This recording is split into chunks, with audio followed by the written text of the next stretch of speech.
আমি গত ভিডিওতে দেখিয়েছিলাম যে একটি সিলিং ফ্যান থেকে কিভাবে বিয়ারিং খুলতে হয়।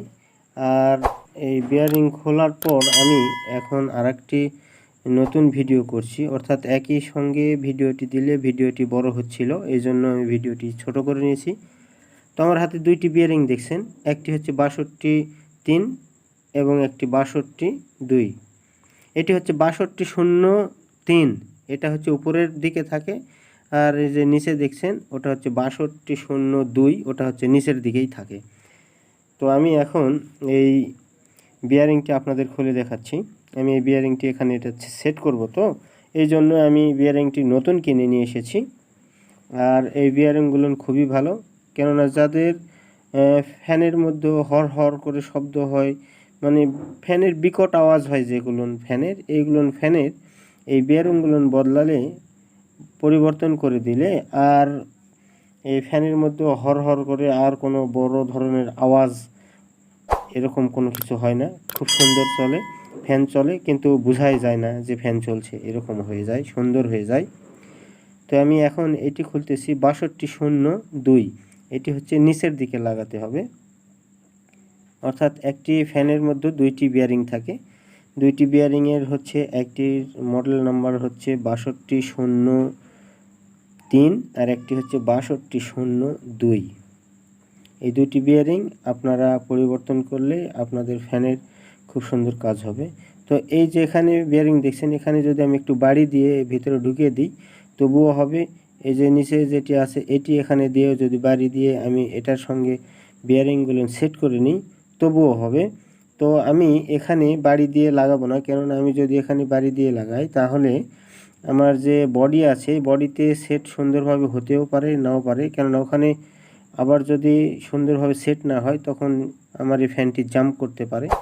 তো এই জন্য আমি আগে সর্বপ্রথমেই হচ্ছে যে আমি এই বিয়ারিংগুলো ওই যে ফ্যানের বডি আছে ফ্যানের বডির মধ্যে সেট করে নিব।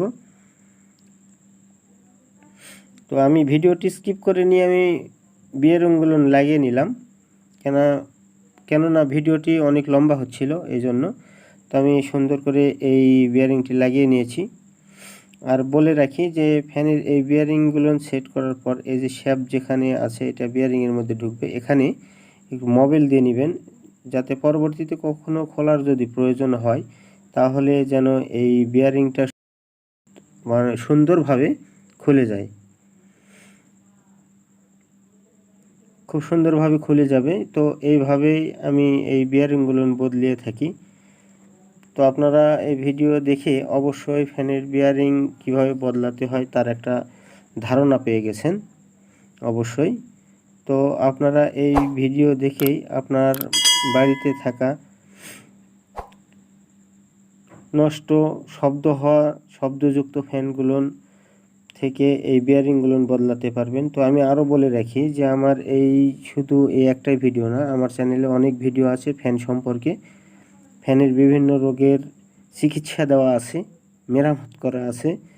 তো যাই হোক, আপনারা আমার এই চ্যানেল ভিজিট করে ফ্যানের সকল ধরনের সমস্যার সমাধান পেয়ে যাবেন। তো আমার চ্যানেলটাকে ভিজিট করে ভিডিওগুলো দেখে নেবেন, তাহলে আপনারা সব কাজ করতে পারবেন। তো আমি এখন এই যে শ্যাবের মাথায় একটু বাড়ি দিয়ে নিচ্ছি কাঠ দিয়ে, কেননা নিচে যে বিয়ারিংটা আছে বিয়ারিংয়ের মধ্যে শ্যাপটা সুন্দরভাবে সেট হওয়া লাগবে। যদি সেট না হয় তাহলে তো হচ্ছে যে আমার উপরে যখন প্লেটটি আমি লাগিয়ে নিব, বডিটা লাগিয়ে নিব, তখন আর কি হচ্ছে যখন স্ক্রু দিয়ে টাইট দিব তখন আমার এই বিয়ারিংগুলো জাম করবে, ফ্রি ঘুরবে না। এই জন্য একটু বাড়ি দিয়ে অ্যাকুরেট করে সেট করে নিলাম।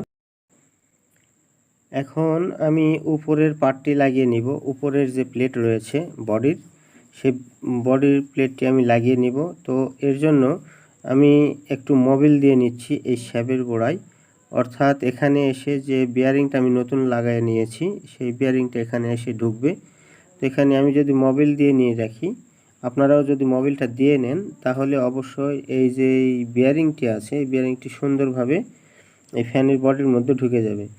তো এই যেখানে আমি একটা দাগ দিয়ে রেখেছিলাম ফ্যানটি খোলার সময়, তো ওই ফ্যানের ওই দাগ অনুযায়ী এটিতে আমি বডিতে সেট করতেছি। আর এই সেট করাতেই আমার অ্যাকুরেটভাবে সেট হবে, দাগের সঙ্গে দাগ মিলিয়ে আমি যখন এটি কাজ কমপ্লিট করব। তো আমার এই কাজটি কমপ্লিট হয়ে গেছে।